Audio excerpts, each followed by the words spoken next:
Friday, we had lunch at the Walnut Bar. This is where the Idiot Club meets once a week to share their problems. The club's membership isn't very impressive, just four middle-aged guys with one thing in common. Our wives are cheating on us. Bradley Cook, Ray Timmons, Carl Marshall, and me, John Terrell, went to high school together. We all married our high school sweethearts and have remained friends all these 20 years. We have 6 children, 2 of whom are mine. All of them are either in high school or college.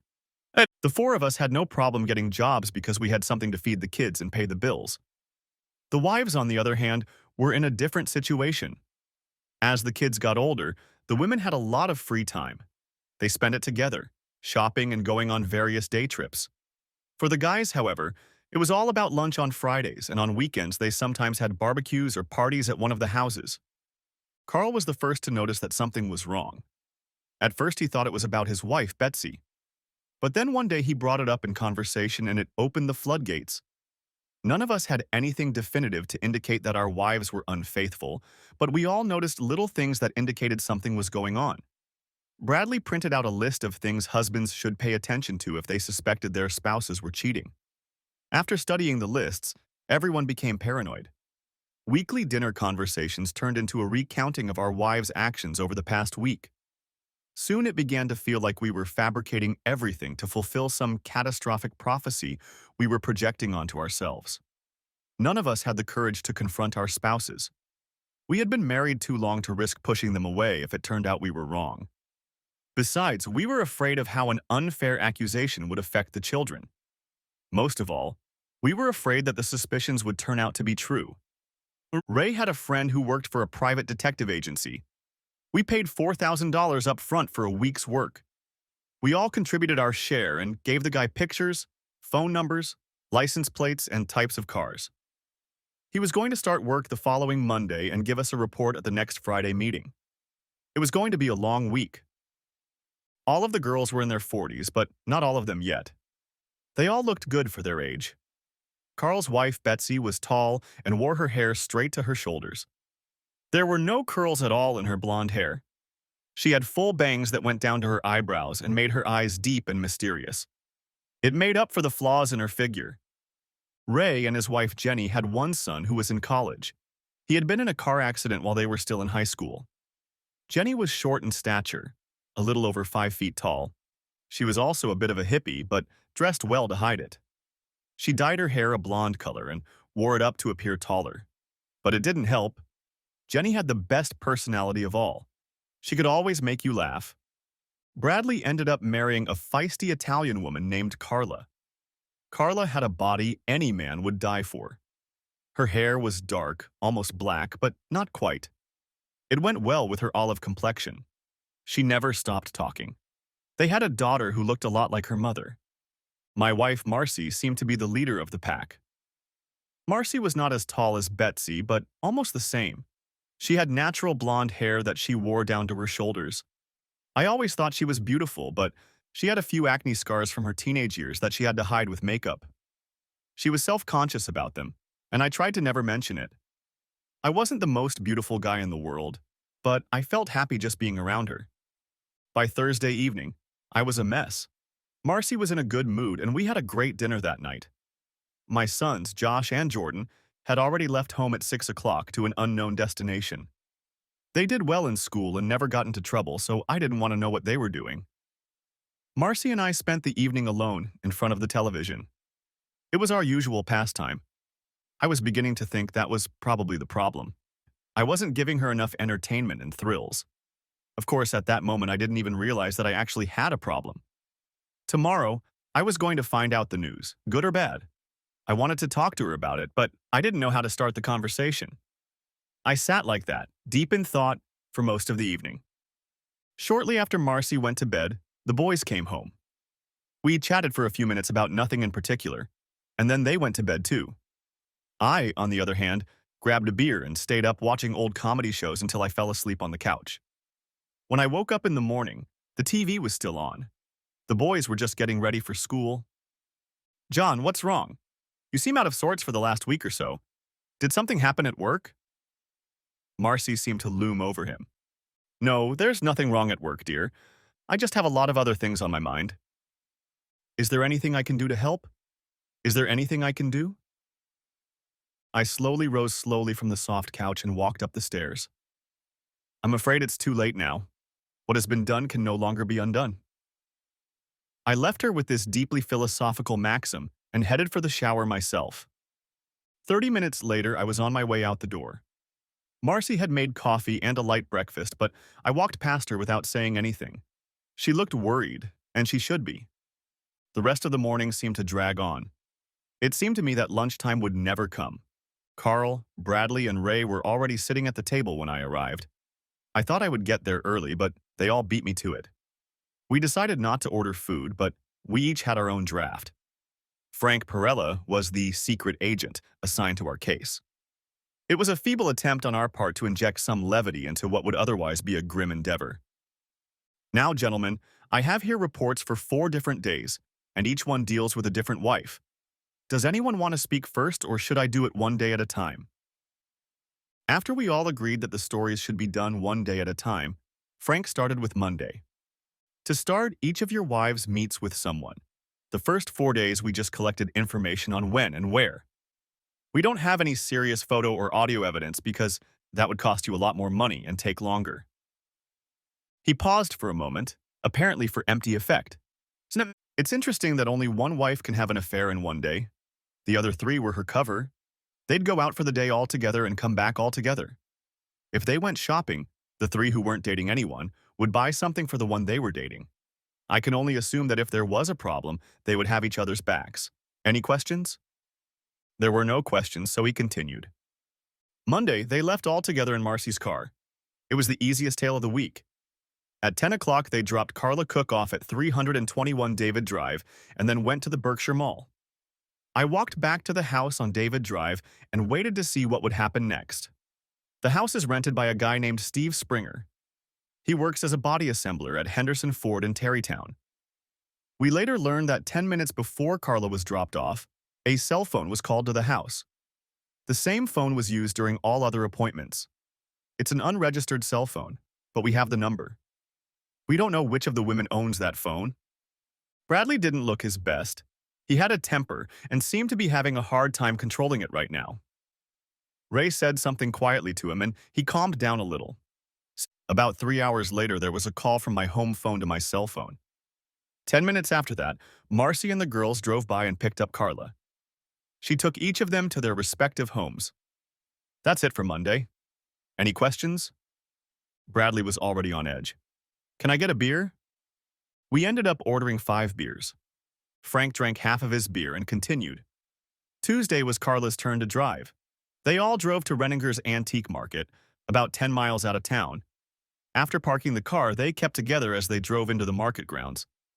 It was hard to keep track of them in the crowded aisles, but it didn't take long. About 10 minutes before they arrived, a cell phone rang. The call was addressed to the Dorchester Motel across the highway from the market.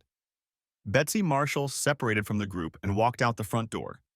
I followed her and watched as she crossed the road and entered room 114 of the Dorchester Motel. Richard Tolliver had booked this room the day before. Mrs. Marshall stayed in the room for over 2 hours and then returned to the market where she met the other women at the same place where she had left them. They left the market and went home. Any questions? I couldn't help myself. Carl, who the hell is Richard Tolliver? He's our optometrist. I thought she's been getting her eyes checked a lot lately. Carl leaned back in his chair, finishing his beer. There wasn't a single smiling face at the table. We decided to order another mug of beer each. On Wednesday, Betsy got behind the wheel. They drove to the Green Dragon Farmers Market. The cell phone call that day went to a different phone, but it was traceable. Instead of parking as close to the market as possible, they went to the far end of the parking lot where the motorhomes were parked. The 4 of them walked across the entire parking lot, but only 3 of them actually entered the market area. I had to go back and try to find out what happened to Jenny Timmons. She was nowhere to be found. I wrote down the license plates of all the cars she might have left in. There were 23 of them. My men were able to match the cell phone number that had been called from and the numbers of the motorhomes. An hour later, I was standing in front of a large Winnebago, owned by Owen Zimmer. Mr. Zimmer owns a Volvo dealership in Lancaster. Shortly after noon, Jenny left the motorhome and joined the other ladies for lunch. Later, they were all laughing and joking as they walked back to the car to drive home. Ray, you drive a Volvo, don't you? Yes, we bought it in Lancaster last year. I wanted to do something nice for Jenny. It's a joke, but it's best none of you laugh. I waited with dread for what would happen next.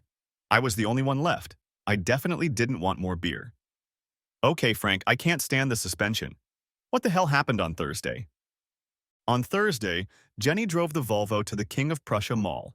They entered the mall acting very casual. Marcy made a cell phone call and handed the receiver to Jenny. Adjoining the mall on the north side was the executive suites. The group headed there, and then Marcy Terrell slipped away and entered the elevator. All we knew at that point was that she went up to the 5th floor. It took several hours, but my people were able to match the phone call to the license plate number. State Assemblyman Alan Hoffman had rented room 511 for the day for a business conference. At 2 o'clock in the afternoon, a call was made from that room to our mystery cell phone. 10 minutes later, all the ladies were back together and on their way home. This concludes my review. We will prepare detailed reports for each of you. If you decide you need more information, we will be happy to assist you. Unexpectedly to myself, I smiled. Carl noticed it and just had to ask, "What's so funny?" Alan Hoffman is a Democrat, and Marcy and I are Republicans. I just thought it was funny. The rest of the guys didn't get the joke. Frank gathered up all his papers. He had short, abbreviated reports for each of us. They were almost like a draft, but they had all the important stuff in them. We all thanked him as he left. Now we were left alone with our misery. No one wanted to drink any more beer. Ray and Carl had already taken the whole day off. Bradley and I soon followed suit. When I got home, Marcy's car was gone. Today was her day to go grocery shopping. At least she was doing it alone. The boys were still at school. Taking advantage of the empty house and free time, I moved my clothes and personal belongings into the guest room. I came downstairs just in time to help Marcy unload the groceries from the car. She didn't bother to ask what I was doing home so early. She still had the look of concern on her face that had appeared when I left that morning. I tried not to disturb her while she was busy putting the groceries away. She knew where everything was, and I didn't. Soon she was cooking dinner. She was a good cook and homemaker. No. Just as the boys came home from school, the phone rang. I greeted the boys as usual while Marcy chatted. She hung up with a concerned look on her face. The boys dispersed to their rooms. "What the hell were you doing this afternoon?" "I'm not sure I know what you're talking about." That was Jenny on the phone. Bradley came home early from work today and started accusing Carla of cheating on him. It ended in a fight, and Carla is in the hospital now. The police are talking to Bradley. Jenny called Carla's parents. Jenny said it all happened because of some meeting you had today. John, what's going on? Why aren't you telling me? This isn't the time to be nice, damn it. Do I want an explanation? I pulled my cell phone out of my pocket and hit the new speed dial number I had downloaded earlier. I watched the blood rush from Marcy's face as the prepaid cell phone hidden in her purse began to ring. I wasn't sure if she had the phone, but I decided to take my chances. "Aren't you going to answer it? It could be important." A short pause followed. "Oh my God, you know, don't you?" "I know everything. We all know everything." About that time, Josh and Jordan came down the stairs for dinner. "You're not going to say anything in front of the boys, are you?" "I won't if you say yes. Tell them everything and I'll keep my mouth shut. If you lie or try to embellish, I'll be forced to tell them everything myself. You won't like that." We started the meal as usual. I didn't feel it was necessary for Marcy to tell me everything right away. It would be nice to finish the meal and then she could do it at a more appropriate time. But it didn't work out that way. Shortly after we started the meal, Josh began to be candid. "Why did you move all your stuff into the guest room, Dad? Is there something going on between you two?" Both sons watched our faces, but never once took up forks. Marcy had no idea I'd moved my stuff. "Let Mom explain it to you." Marcy was nervous. For some reason, I didn't think she could handle it, and I turned out to be right. "Your father and I have decided that it would be good for us to spend some time apart. It's temporary, and you boys have nothing to worry about." I put my fork down on my plate and looked at my wife. I'm sorry, Marcy, but it's not enough. Either you tell them the truth or I will. She was flustered. By this point, she still wasn't sure what I knew, and she definitely didn't want to fall apart in front of her kids. I'm sorry, John, but it's the best I can do. Josh and Jordan set their forks aside and looked at us. The longer I waited, the more annoyed I became. Yesterday afternoon, your mother spent 4 hours doing it with her lover at the Executive Suite Hotel in King of Prussia. There was silence at the table. Marcy realized I knew everything. She stared at her plate, not wanting to meet the eyes of either of us. She didn't even seem to be breathing. The boys got up and walked out the front door together. That was cruel, John. You didn't have to do that. I gave you a choice and you didn't make it. After what you did to me, it wasn't cruel. I'll move out of the guest room as soon as I find an apartment. Marcy finally cried and ran upstairs. I was cleaning up the dishes from dinner. No one had eaten anything, so everything went into the trash can. I was loading the dishes into the dishwasher when she came downstairs with a small bag. She stopped before she walked through the door. Where are you going to be? I'm staying with Janice. I watched her get in the car and drive to her sister's house. By the time the boys got home, it was past midnight. I was sitting in the living room with my 5th mug of beer. They looked at me and left upstairs without saying a word. The next morning, I was still lying on the couch when I heard the doorbell ring. Without thinking long, I found that Ray and Carl had brought coffee and pastries. Carl set the coffee and danishes on the kitchen table. We sat in silence for a few moments, and then Carl melted the ice. Bradley's still in jail. He's waiting for his parents to bail him out. Carla has been released from the hospital, and he and his daughter have moved in with her parents. We don't know if she will press charges or not. It's a shame that a grown man has to call his parents to get bail money. How are you guys doing? How's it going on the home front? Carl spoke first. When I got home today, there was a message on the answering machine. Jenny called and left a message for Betsy to let me know about everything. I checked the house, and half of her clothes were gone along with her personal belongings. I don't know where she is. Thank goodness the girls are off to school. This is all I have. Ray didn't feel like talking at all, but he felt obligated. Jenny left me a note saying she was going to visit her parents in Frackville this weekend. She said she'd call me when she got there, but there was no call. Well, I'm in the same boat. Marcy and I had a talk last night, and partly in front of the boys. Instead of talking things over, she packed a bag and left for her sister's. I don't know when I'll hear from her. John, how did they know we were in the loop? Carl was concerned that the situation was getting out of hand. I think Bradley met with Carla as soon as he got home, and she managed to call Jenny before things went south. I know Jenny called Marcy around dinner time. That's probably when she left a message for Betsy, too. What about the guys? Does anyone know anything about what's going on with the assholes who set this whole thing up? Ray looked a little flustered by the situation. We spent the next few hours talking about our problems. Josh and Jordan came down for breakfast and listened to the conversations but didn't say anything. I decided not to hide anything from them. After Carl and Ray left, the boys and I had a heart-to-heart talk. They wanted to stay in the house until they finished school. Both of them would rather spend that time with me than with their mother. I did nothing to tarnish her name or image. I didn't try to influence them in any way. It didn't really matter. The boys and I spent Sunday doing yard work. Mowing, trimming, which was always put off until later. We tried our best to kill time. Nothing was said all day about the family situation. Marcy didn't call. Bradley called to say he was out on bail. Carla had a restraining order against him. It seemed funny that 4 guys who had done nothing wrong were being forced to pay for the shit their wives had done. Something was wrong with the whole scene. Things didn't improve the next day. I was thankful that Josh and Jordan were old enough to take care of themselves. Josh was leaving for college in 3 months, and Jordan was leaving the following year. Bradley showed up at the house before I left for work. We went to IHOP together to have breakfast and break the news to each other. Carla agreed to drop all charges against Bradley if he agreed to a no-fault divorce. From his perspective, it wasn't difficult. He was going to start the paperwork as soon as we finished eating. I, on the other hand, was going to have to take some action because, in my opinion, the marriage was over. We each had our own issues to deal with, but Bradley and I decided that the 4 of us getting together would be a good idea. I agreed to buy a pizza if they brought beer. Work was hard for me. Joyce, my faithful secretary, tried to figure out why I hadn't come back to work on Friday afternoon. She gave up when she saw I wasn't answering. The big surprise came just before noon. Mr. Terrell, my name is Nelson Noyes. I'm with the state's attorney's office. He was fat and suffered from rosacea. Beads of sweat were visible between his thinning hair and on his forehead.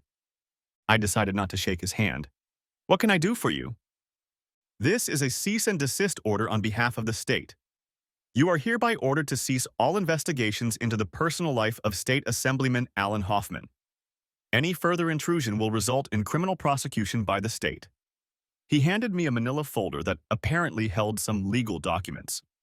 I'm sorry, Mr. Noyes, but I was under the impression that Assemblyman Hoffman is a public figure and therefore open to this kind of investigation. Are you a lawyer, Mr. Terrell? No? Then I suggest you read the order and don't make a fuss. A sarcastic smile appeared on his face at those words. I leaned back in my chair and smiled back at him. Walking out of the office, he suddenly looked a little unsure of himself. I took the rest of the day off. Philadelphia had 4 major television stations that served the tri-state area. 3 other smaller stations were in nearby cities. The drive to Philadelphia took an hour. 3 of the 4 stations were more than happy to hear about the cease and desist order, and 2 of them even recorded an interview with me. I didn't procrastinate, and unfortunately, I had to paint my wife with the same brush I used to paint Hoffman. The TV station, not interested in the information, was extremely liberal and didn't want to alarm the Democratic Party chieftains. I stopped at 3 small stations on the way home, but they had already gotten the information from the TV station. As I pulled up to my house, I heard the Assemblyman's affair being discussed on a radio talk show. I didn't make any more inquiries about Alan Hoffman's personal life, but told everyone what I already knew. He decided to play the game and I just went along with it. Any legal action the state or assemblyman decides to take will only make things worse. Marcy came home in my absence and removed all of her clothes and personal belongings. She made her intentions clear. She left a note explaining that she would be staying with her sister indefinitely. I had no choice but to stay in the house with the boys, which suited me just fine. Tomorrow would be a good time to go to the bank, if it wasn't too late. I also needed to meet with the lawyer. Josh and Jordan came home from school and immediately went somewhere. We had a friendly relationship between us, but they preferred the company of their friends. Shortly after 5 o'clock, I got a frantic phone call from Marcy. She still hadn't said what she wanted and seemed content to rant about how mean I was for airing our dirty laundry like that. I tried to explain what her boyfriend had done to provoke the conflict, but she didn't want to hear any of it. Apparently, it didn't matter how the circumstances turned out. It was all my fault. It was getting fun. Soon, Carl, Bradley, and Ray showed up.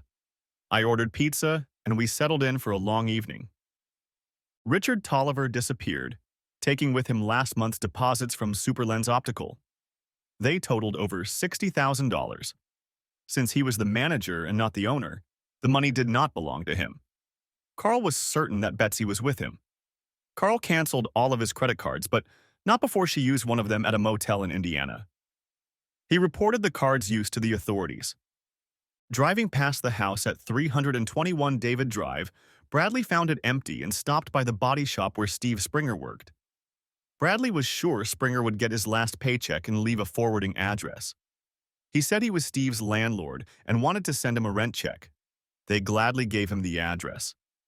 Once the divorce papers were ready, Bradley traveled to Nitro, West Virginia. We all wished him luck. Ray grinned stupidly as he told us about the disappearance of Jenny's Volvo. It was parked in front of her parents' house in Frackville. The car was insured, of course, but the payout exceeded the current appraised value. Jenny still hadn't called him, and no one had reported the car missing. He promised Owen Zimmer would hear from him soon. I have no idea what he did with the car. After I explained everything about the Alan Hoffman television expose, we discussed how we could help each other. We decided to call it a day when we ran out of beer. No sooner had I gotten the house in order than the boys came home. They had gotten a lot of complaints about their mother and were not happy. I didn't know how to help them. The next morning, I never went to work. Joyce called me on my cell phone before I arrived. There were several officials and police officers waiting for me in the office. She told them that I would be in Baltimore for the rest of the day. She also notified Human Resources that I was taking medical leave. I spent the rest of the morning with my attorney. I spent most of the day at the bank. If the state was looking for me, it wasn't too successful. Around 3 o'clock, I got a phone call I was in no way expecting. Jack Terrell? It's Alice Hoffman. Actually, it's John, but I'm available to answer any question. How can I help you? Meet me at Luciano's in the bar at 5 o'clock. I'll recognize you. Any particular reason? I think we can be of use to each other. No more questions. I expect you at 5. This was totally unexpected. I'd seen pictures of Alice Hoffman on the news and in the papers.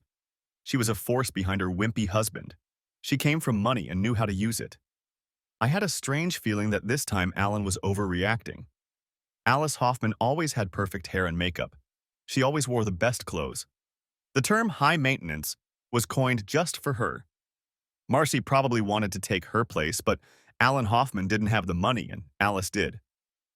I stopped by the house to get a clean shirt and tie, but I couldn't get in.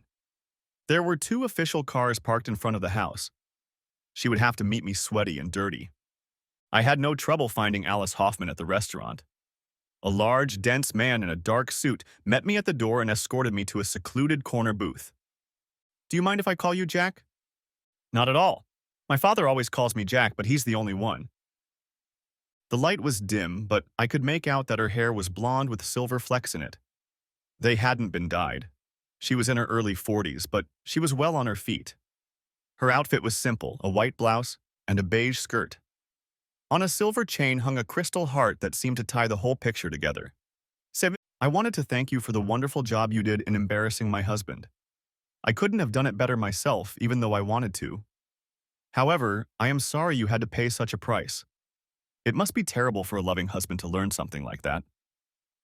It was not my intention to humiliate you or your husband. I would have been happy to keep it a secret. I'm afraid your husband pulled the wrong string. I don't respond well to threats. I understand. I'm not humiliated or embarrassed, Jack. On the contrary, I'm relieved. I was preparing to dump the creep, but I couldn't do it in a way that didn't make me look vindictive or grumpy. You solved it for me. Since you've already made up your mind, I was hoping we could help each other. You want me to look like the bad guy so you can get a divorce?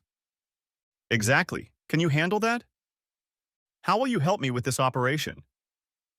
I have videotapes, 3 of them, to be exact, of your wife and my husband. They are of very high quality. I will gladly give you copies to use in your divorce if you promise to make them public in some way. That would be disgusting to my wife. I don't mind messing with your husband, but I would have a hard time doing something like that to my wife, no matter what she did. Perhaps you'll change your mind after you watch them. The conversation between Alan and your wife in the last tape is not a pleasant one. Some of the comments are hurtful. I find it hard to believe that a woman can be married to a man for 20 years and think so poorly of him. They didn't treat me any better. I would prefer that you think about my feelings when you decide to publish the posts. After all, it is your choice. I trust that you will be fair. Now I'm starting to feel bad. Should we get something to drink? Alice waved her hand, and a waiter appeared out of nowhere. We sat in silence for a few minutes until the drinks arrived. I was deep in my own thoughts, and she waited nervously for my response. I carefully squeezed a slice of lime into my gin and tonic. Without the lime, it's just a carbonated drink. I thought about what she'd said on the tape. Okay, I'll do it. It was worth it to see her eyes light up. Alan Hoffman was a jerk, not realizing what was waiting for him right outside his house. He was a stupid, stupid man who had just thrown his life away. Jack, I'll make sure you're not bothered by any more state or local police services. My husband may hold the position, but he doesn't have anywhere near the power he thinks he does. She handed me 3 CDs across the table. Make copies of them and edit them if you need to. The third one also has some phone conversations on it. I hope this will be a fun project for you. Feel free to use the internet if you think it will help. I know you have 2 sons, so don't do anything to embarrass them. I'm not going to embarrass you, am I? I'm not in any of those videos. My feelings may be hurt, but I won't be embarrassed. I had a feeling our meeting was coming to an end. Will I see you again, Mrs. Hoffman? Do you feel it's necessary, or do you just feel like doing it? I'm sorry, I said it out of place. It didn't come out the way I wanted it to. Oh, now my feelings are hurt. We both smiled. I put the disc in my pocket and got up to leave. Friday, 7 o'clock at this table. We're going to eat this time. Do you mind? I smiled and nodded. For some reason, I felt guilty, but I liked it. When I got home, the black cars were gone. Josh and Jordan had set up some sort of diner for us. It was just the way they like it and not very balanced, but I appreciated their efforts. Later, we watched a pay-per-view movie. I stayed up all night editing the videos and phone conversations Alice Hoffman gave me. The 3 videos were mostly boring, with a few grits of good stuff. At the end of the last tape, Alan is on the phone with his friend after Marcy leaves. It was a short conversation, and only one side was recorded, but it was significant enough that I made a separate copy to play it back for Marcy if the situation called for it. I had to go back to work the next day, and I was tired from being up most of the night. I thanked Joyce for covering for me by giving her a bouquet of daisies, her favorite. By now, she knew what was going on, as did everyone else in the building. I couldn't figure out who to consider a hero or a lowlife. One of the Philadelphia television stations agreed to come to me about the video. This spared me the trip and the afternoon. The TV reporter who took the edited disc was very happy to receive it. He was very careful to explain that almost none of it could be shown on public television. Of course, I understood it all. I asked in passing if the rest of it could be elsewhere. He smiled to show that he understood what I meant, but didn't say so. Since he seemed receptive, I gave him the second disc of images. He shook my hand and promised me it would be done the way I wanted it done. Josh and Jordan both had high enough SAT scores to get into college without a problem. Jordan, not knowing what to do, good old dad, applied for early admission based on his scores. All he had to do was get his high school diploma instead of another year of high school. I wasn't thrilled with the idea, but he got it all processed and felt confident. So now they will both be going to the University of Pennsylvania at the same time. I took out a second mortgage on the house and paid tuition for both of them 4 years in advance. It took all of our savings and all of the equity that Marcy and I had in the house. Now I was ready to determine the terms of the divorce. My wife would not be happy. I was staying late at work. Joyce was doing a great job covering for me, but it couldn't go on forever. Marcy called to complain about credit cards that no longer worked. I took the opportunity to tell her that she would have to start using a prepaid cell phone because I would cancel her regular phone that same day. In the evening, I told the boys that there might be disturbing videos of their mother on the internet. They weren't thrilled, but said I supported them in doing what needed to be done. The next morning, Marcy waited outside until Josh and Jordan left for school and then knocked on the door. She sat down at the kitchen table, and I handed her a cup of coffee. "John, can we stop this? Things are getting out of control. I'm afraid to watch TV or even leave the house. I've heard rumors of pictures being posted on several websites. It's not fair, John. I know what I did was wrong, but I was careful and prudent so you wouldn't be embarrassed or hurt. Your attempt at caution didn't go too well, did it? Do you have any idea how much inconvenience you've caused your sons? It wasn't me, it was you. When you made it public, you ruined everything. I think it would be a good idea to let it go. I told you before that I would have been very happy to do so, but when your lover decided to threaten me, I was forced to change my mind. What made you get involved with such a despicable character in the first place? He wasn't despicable. He was understanding and caring. You took me for granted. He valued me. He flattered me and made me feel good about myself. My self-esteem always remained high for days after interacting with him. He was not despicable. I hated hearing my wife make excuses for her infidelity. The saddest part was that she was completely wrong about his feelings for her. I knew it would be cruel, but I felt it was time to end her life in a fantasy world. I pulled a small digital record player out of my pocket and placed it on the table. This is the phone call Alan Hoffman made to his friend the last time you two were together. I'm sorry, but under the circumstances, I feel compelled to play it back for you. I think it's unfair to blame me for what you did. For 20 years, I treated you with decency and respect, and you dropped everything for this guy. I pressed the play button and watched her face as Alan Hoffman began to speak. It was a one-sided conversation. Hey, Greg. Sorry I'm a little late. As always, terrific. Great way to brighten up a cloudy day. I don't think so, buddy. I'd never go out in public with her. Behind closed doors with the lights dimmed, she's the bomb, but it doesn't go any further than that. The only reason I still go out with her is because she has a great head. I know, but her face looks like someone rubbed it on a cheese grater. Hell, I think she applies her makeup with a brush. That's why I always try to dim the lights. I don't know if she's up for a threesome, but I can suggest it next time we meet. No, that's okay. I'll be there in about 20 minutes. Marcy sat silently, looking straight ahead. She wasn't looking at anything, just staring. Her eyes felt like they were misting up. I knew this tape was hurting her.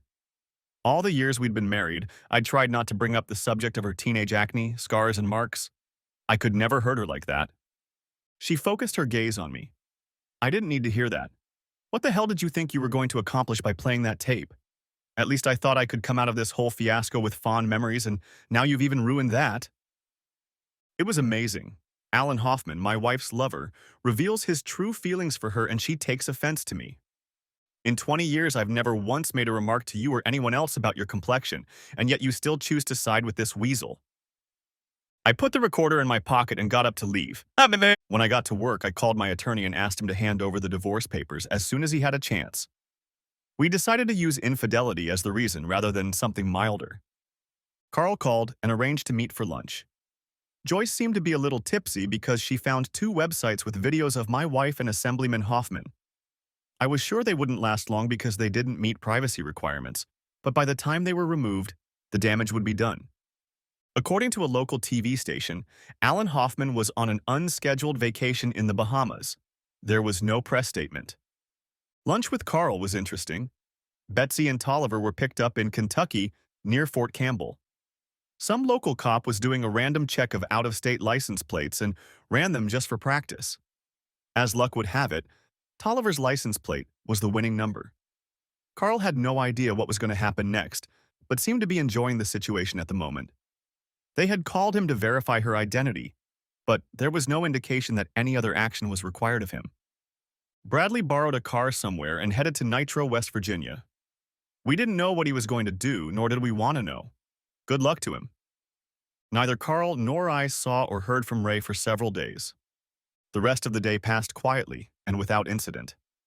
Later, a realtor friend of mine stopped by to take down an ad for a house for sale. Since the boys were already getting ready to hit the road and I was alone, I didn't need him. I was just hoping that after paying the realtor and closing costs, there would be enough money left over that I wouldn't have to pull anything out of my pocket. There was some interesting news on TV that night. It seems that a $300,000 mobile home had burned to the ground in the parking lot at the Green Dragon Market. It belonged to Owen Zimmer, a businessman from Lancaster. Arson was suspected. I grinned to myself as I pulled a beer out of the refrigerator. It was nice to see that Ray wasn't going to take it all personally. There was a Steven Seagal marathon that night. Hell, there was a Steven Seagal marathon every night. I made sure I had enough beer. I had no idea where my sons were. Friday was a slow day at work, and I appreciated that. After lunch, Marcy called and inquired about the for sale sign in the front yard. I told her she could move any furniture she wanted out of the house and we would split the profit 50-50. She didn't protest the sale of the house. I think at that moment she realized there was no turning back. She never imagined Jordan would have the opportunity to go to college early. From this information, I guessed that the boys were not talking to their mother. She called again the afternoon she received the divorce papers. I told her we could talk the next day. It seemed she was unhappy with the reason given in the papers. That evening, I looked forward to dinner. Alice Hoffman was sitting in the same seat as the last time I had seen her. This time, however, she looked radiant. As usual, her hair and makeup were flawless. The dress she was wearing was appropriate for the occasion and suited her very well. As I approached the table, I suddenly realized I was staring at her. I didn't notice your assistant when I walked in. His daughter has a piano recital tonight, so I gave him the day off. You may have to give me a ride home later, so watch out for the drinks. For some reason, it sounded like an invitation, which was awkward since the lady barely knew me. I think a little wine wouldn't hurt, John. Do you have any preference? I'm not a wine connoisseur, but a rose, Portuguese if they have it, would suit me. How utilitarian. This could turn out to be a cheap date for me. A few minutes later, we were already sharing a cold bottle of Lancers. I sipped some and smiled. Since this is a date, as you said, I'm afraid I'll feel obligated to foot the bill. Please don't order the lobster. The conversation remained light and pleasant for most of the evening. At one point, Alice mentioned that it would make her divorce easier if she could get some kind of statement from Marcy confirming her infidelity. I promised to talk to her about it. We didn't order another bottle of wine, but switched to coffee. Alice didn't order the lobster, and I ended up paying for the evening. I drove her home and walked her to the door. She didn't invite me in, but I gave her a quick kiss on the cheek. She didn't protest. It ended beautifully, just as it had begun. I enjoyed myself and her company. On the way home, I tried to think of ways to see her again. The guys and I were just finishing breakfast when Marcy showed up. Josh and Jordan tried to be polite to their mother, but they weren't very good at it.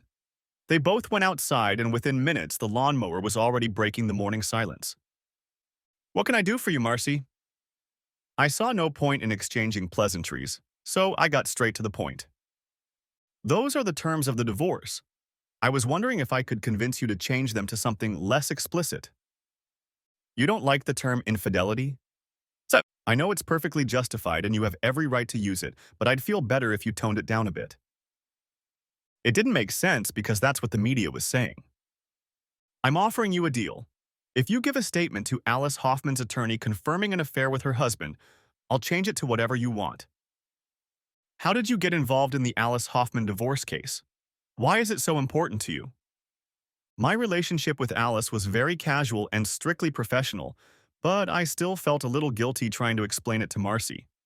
After what she had done, my indecision didn't make sense, but apparently I still felt married and obligated to be faithful. Now I realized that was a stupid trait to hold on to. Alice Hoffman contacted me to see if I could help her gather information that would help her in her divorce. She was the one who gave me the videotapes of you and Alan. Tears came to Marcy's eyes at the mention of the videotapes. She didn't cry fully, just sort of whimpered. I held out a paper napkin for her to wipe her face. Janice and I watched some of it online. It was horrible. They didn't even have the decency to cover my face. Thank God they didn't give my name or where we live. How do you think I felt? So, I know it sounds cold, but I didn't think about how any of this would affect you or the boys. It wasn't until I found out about the tapes that I got worried. I suppose it shows that you regret not what you did, but the fact that you got caught. I hate to say it, but I guess that's the way it is. There's no way I can undo what I did, and I can never do it again." I filled her cup with coffee and she wiped her face again. "John, I'm sorry for what I did in the videos. I'm sorry you saw them. I don't understand why you did things to him that you didn't do to me. It's like you loved him more than you loved me." The tears were already starting to come. I didn't mean to upset her like that, but I felt like she had steered the conversation in that direction on her own. Surprisingly, I didn't feel guilty for hurting her. He was rich and powerful, and I felt like I wanted to do anything to please him. I didn't love him, but I wanted to be with him. I know I'm not beautiful or statuesque, so I thought I could make him happy by giving him a gift in the form of me. I was desperate, so I did things to him that I had never done before. I wish I could make it right. I put my cup in the sink. I didn't feel like drinking coffee anymore. I guess I just didn't want to drink any more coffee with Marcy. I grabbed Alice Hoffman's attorney's business card from the refrigerator and handed it to her. She took the card and walked out the door. "Actually, Marcy, what you said on the tape hurt me more than anything you've done together. You made remarks about me and our relationship that will forever be etched in my memory. Nothing seemed to escape your verbal attacks. You were not satisfied with my looks, my job, my ability to provide for you, or our life. I couldn't seem to do any good in your eyes. Divorce will bring you such relief. You'll finally be rid of your loser husband. John, please. It wasn't like that. I'm so sorry, Marcy. Goodbye." She stood on the porch, still crying as I closed the door and turned away. As her car pulled out of the driveway, the lawnmower stopped. Josh and Jordan walked into the house and each grabbed a glass of cold Coke. "Are you going to break the news to us? Or are we still going to be treated like mushrooms?" Josh tried to be polite, but at the same time get his point across. "Say, your mom wasn't happy that I was divorced because of adultery. She asked if I could change it to something so she wouldn't look like a slut. I hope you didn't agree. She's your mother, Josh. Have some compassion." They both looked at me, a little disappointed. They went back into the yard, and a few minutes later the lawnmower started up again. Since Jordan had gotten his high school diploma, he no longer had to go to school. Josh still had to go, but only to accumulate days of attendance. He had already completed all the requirements to enroll in school. Jordan used this time to earn some money working for a local landscaper. They enjoyed teasing each other. Josh could see hot girls at school and Jordan could make money. Things were slowly starting to get better. Anyway, Owen Zimmer's wife found out why his house burned down. Turns out Owen was a salesman who worked at a Volvo dealership and was married to the owner's daughter. He didn't own anything, but she did. The wheels didn't start turning right away when his wife received a mysterious package in the mail. Soon Owen found himself on the street without a job and without a wife. Jenny was still living with her parents. Ray had made no attempt to contact her since he filed for divorce. Bradley returned from West Virginia with a satisfied smile on his face. He made sure Carla got a copy of the newspaper article describing the injuries Steve Springer had sustained in an unprovoked attack over the weekend. Mr. Springer told police that 3 men jumped him for no reason as he was leaving his home. It was actually one angry husband with a baseball bat. Carla ended up canceling the divorce petition, but Bradley promised nothing in either case. Carl filed divorce papers for Betsy while she was in jail in Clarksville. He mortgaged everything and moved to Pensacola. I never found out what happened to Betsy. After Carl left, I didn't care. I had lunch with Alice a few times a week and usually had dinner in the evening, once on the weekend. There was nothing romantic about it, just good company. After a while, we stopped mentioning the cheating and the impending divorce. We did, however, talk about Alan, mostly because he hadn't returned from the Bahamas or wherever he'd been. It seems he had a special deal with some shady businessmen for the state's driving franchise. Large sums of money were changing hands, and a lot of people wanted to talk to Mr. Hoffman. Alice wanted to meet with Josh and Jordan, but I was delaying the moment. There was too great a chance that someone would turn a beautiful relationship into something inappropriate. All of my clubmates seemed to have solved their marital problems with some form of satisfaction. I, on the other hand, felt mine was still in limbo. But things changed in ways I never imagined. Jordan got permission to attend classes during the summer session for himself and Josh. With my permission, Josh was able to get his diploma without taking a year of classes. He will miss the graduation ceremonies, but both boys will be able to go to college early. Looks like Jordan was becoming quite the negotiator. I took time off work to help move them both to campus. I was alone now. I didn't remember leaving the house lights on when I left, and I didn't expect to see a heavy-set man in the living room. In one hand, he held Foster's, and in the other, my first copy of The Big Kill. Somehow I wasn't scared. The beer was from my refrigerator and the book was from my library. He looked confident and calm as he acknowledged my presence. "Good evening, Mr. Terrell. I hope you don't mind that I've relaxed a bit while I've been waiting for you to return. I hope your boys are settling in well. I've always enjoyed reading Mickey Spillane. His first 5 books were the best, don't you think?" My uninvited guest was dressed in a blue blazer and gray turtleneck. He looked like he belonged at the country club, not in my living room. Bifocal glasses hung down the bridge of his nose. Without answering anything, I left the room and got myself a beer. When I returned, he had put the book on the side table. I sat down across from him and tasted my long neck. He smiled and looked very relaxed. "My name is Elwood Kincaid. Alice Hoffman is my only daughter. She needs help right now, and as far as I can tell, you are the only one who can help her." Now I knew what real money looked like. Someone who likes Mike Hammer and Australian beer can't be all bad. "I'm all ears, Mr. Kincaid. Please continue." "There are several different groups of people looking for my daughter's husband. Unfortunately, some of them aren't very accommodating. I had to move Alice to a safe place, and I need someone to watch over her. Someone I can trust. I thought she had someone on staff to take care of that. Now she doesn't. I'm not going to explain. When I say look after her, I don't mean she needs to be physically protected. She needs companionship and comfort more. From what she's told me, you're just as well suited for the job." Elwood Kincaid smiled as he explained the situation. I don't know if I felt awkward or at ease while doing so. "What exactly do you have in mind?" "I just need you to hold her hand for a week or 2. He set the empty bottle on the side table, placing it neatly on a lined napkin. "Where is she now?" "Upstate New York. I have a small house on a remote stretch of the Chazy River. If she were further north, she'd end up in Canada." I have a job to go to. As of today, you have 2 weeks paid vacation. Everything is already taken care of. Could you explain again why you chose me? Mr. Kincaid seemed reluctant to answer my question. After fidgeting in his seat for a bit, he finally seemed ready. I made a big mistake a few years ago when I literally forced Alice to marry Alan Hoffman. I thought he was a bright, up-and-coming political force and thought he would be the perfect husband for my daughter. She didn't like him, and she initially rejected my proposal. Unfortunately, I continued to torment her until she gave up. I ruined her life, and I don't want that to happen again.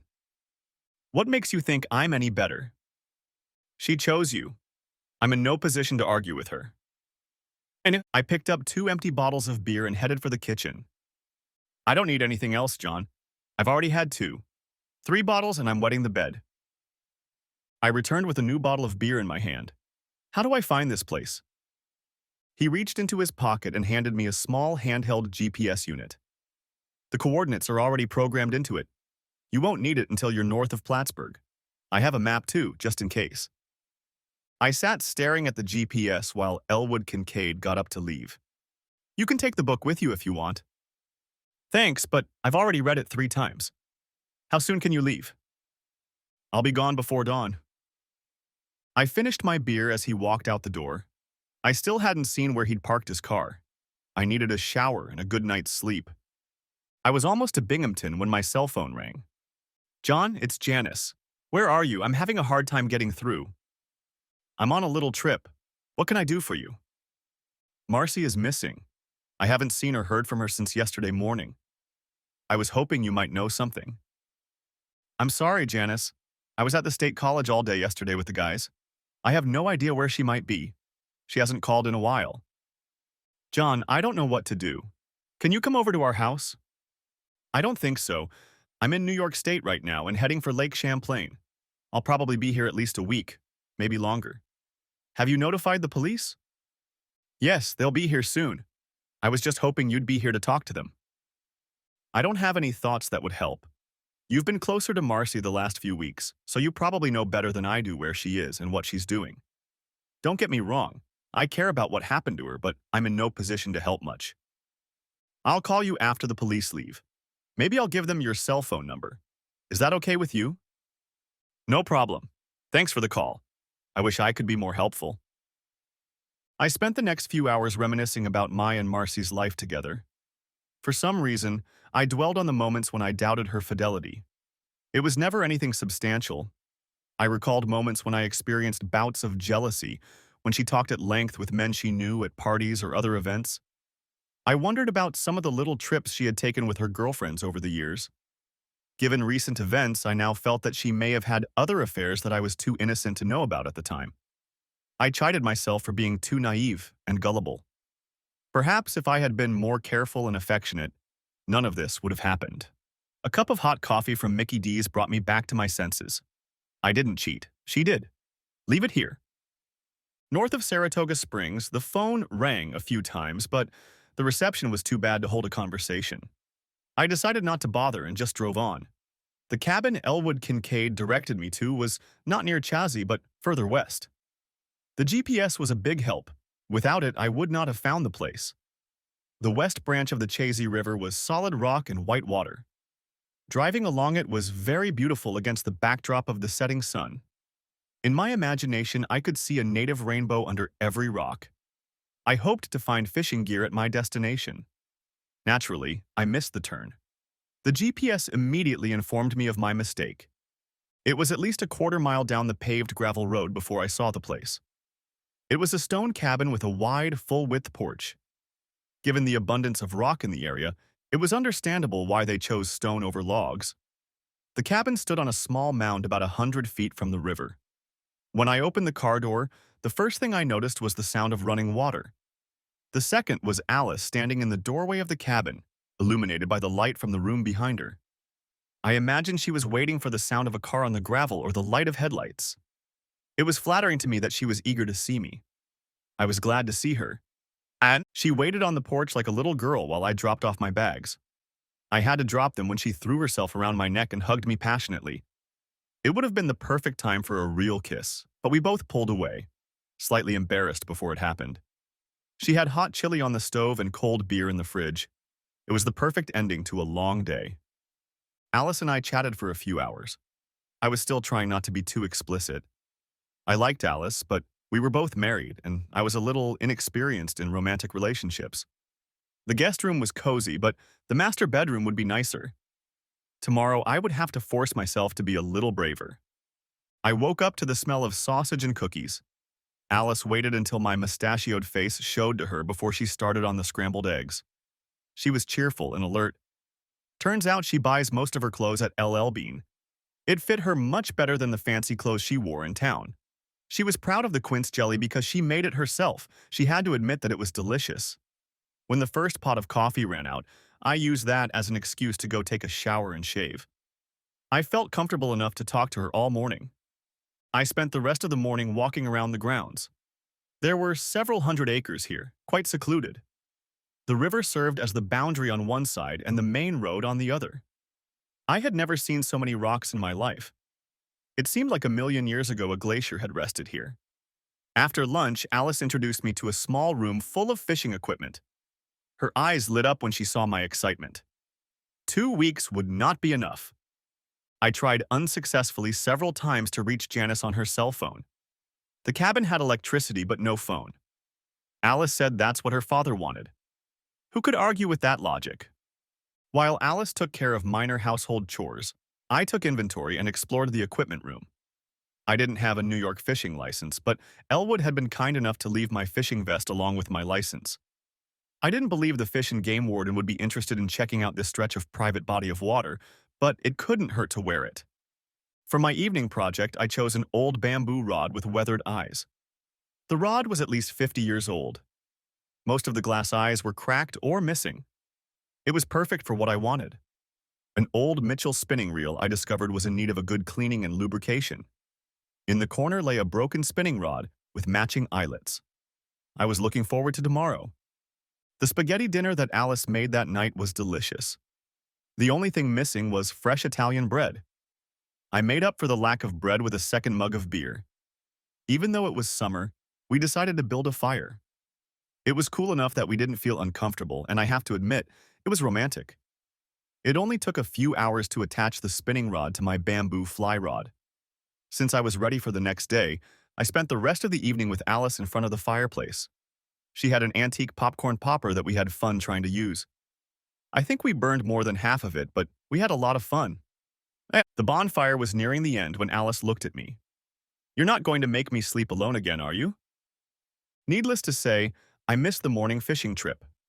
By the time we crawled out of bed, it was too late for breakfast. For lunch, we had scrambled eggs or brunch. It struck me that we were as compatible in bed as we were at the dinner table. Alice insisted that I go fishing after lunch. She claimed she needed to rest. It was good to know that Alan had taught Alice the same sleep tricks that Marcy had learned. I hate to admit it, but I'm an illegal fisherman. I spent 20 minutes collecting maggots from the bottom of the creeks. As bait, they were irresistible to trout. According to the state, it was illegal to fish for them. In less than an hour, I had 4 beauties. That night, we had fresh trout and home fries for dinner. Alice also brought Amadeus rose that she had brought especially for the occasion. It couldn't have been better than this. I had completely forgotten about my missing wife. After 5 days of heavenly bliss, I decided it was time for a little trip to Plattsburgh. We ate a few hamburgers and fries. We got a cell phone signal and I was able to contact Janice. Marcy was at the moment visiting with the FBI. Janice didn't know anything else. And I didn't care. I called the attorney and found out that the divorce was on schedule and no problems were anticipated. The real estate agent was happy to tell me that we had an offer on the house, but was unhappy that it was impossible to get consent signatures. I agreed to come in the next day to sign the papers, but had no idea how they would get Marcy's signature. The next morning, I was about to drive back to Pennsylvania when Alice told me that it wasn't necessary. We drove to the Plattsburgh airport where a private jet was waiting for us. I had no idea how she had arranged the plane, and I didn't even know it would be there. 2 hours later, we were home. It must be nice to have a rich daddy. I took care of a few small chores while Alice chatted with her dad. 3 hours later, we were on our way back to the house, or should I say the cabin. Alice had bought a few more bottles of wine and a case of Foster's. She also bought some new underwear, though I don't know why. It felt good to be back at the lodge. It felt like I belonged there. 2 weeks later, Elwood Kincaid visited us. Somehow he had managed to get my final divorce decree. I was now a free man. He also had the death certificate for Alan Hoffman, who had apparently drowned in the shallows off Montego Bay. No one had any idea what he was doing there or how he got there. The FBI no longer needed Marcy. She was living with Janice again. Mr. Kincaid had ordered all the furniture and belongings from the house to be put into storage. I don't know if Marcy got any of it. If I wanted to go back, my old job would be open to me. I was looking forward to winter on the west branch of the Chazy River. Thanks for watching. I hope you enjoyed it. So subscribe to my channel and watch the next video.